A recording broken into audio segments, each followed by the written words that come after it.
Many, many years ago, when the people of Israel were a great nation ruled by King Saul, they fought a long and bitter war against their ancient enemies, the Philistines. In those days, soldiers used swords and spears and bows and arrows, and they wore heavy armor and carried shields to protect themselves in battle, so that only the biggest and strongest men were taken into the army.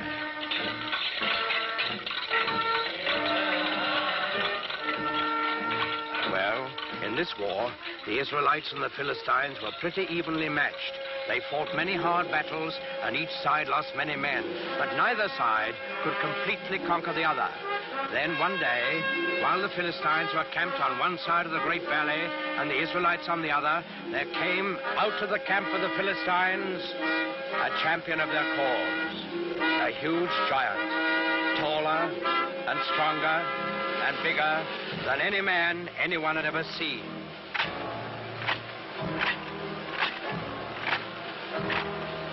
He wore very heavy armor, and his face was fierce and cruel, so fierce and cruel that it would strike fear into the hearts of the bravest. This was Goliath, the giant of Gath. He strode to the center of the valley, faced the armies of Israel, and in a voice like thunder, he hurled this defiance at them. I am Goliath, the giant of Gath, and the Philistines have chosen me as their champion. You, soldiers of Israel, choose a man for you, and let him come down here and fight with me. If he kills me, we will be the servants of Israel. If I kill him, you will be slaves to the Philistines. I defy any man to accept my challenge.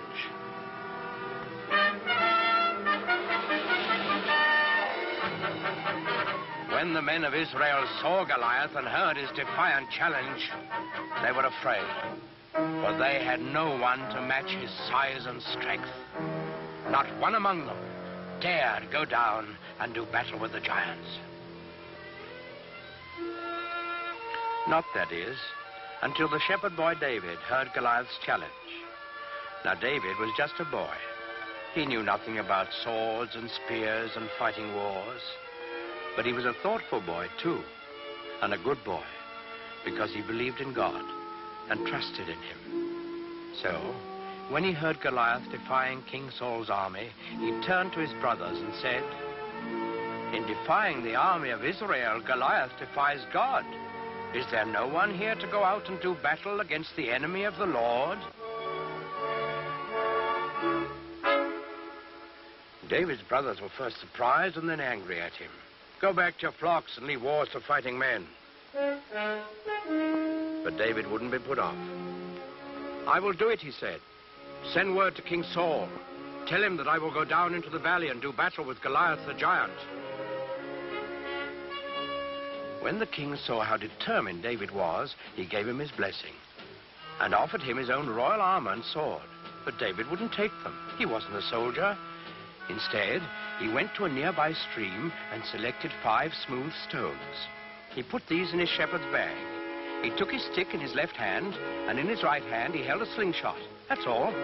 With both armies looking on, excited and expectant, David went down into the valley to meet Goliath. They met in the middle of the valley.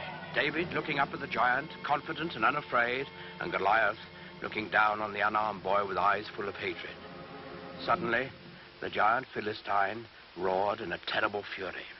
"I have defied all the armies of Israel to give me a man to fight, and they have sent a boy against me. What? Am I a dog that you come against me with a stick?" David answered him calmly. "I come against you in the name of the Lord of hosts, the God of the armies of Israel, whom you have defied.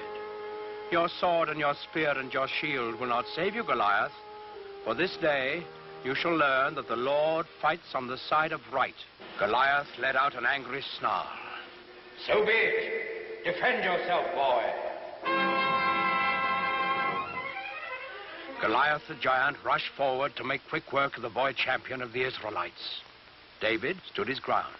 He reached into his shepherd's bag, took out 1 stone. He fixed it in his slingshot, and he let it fly.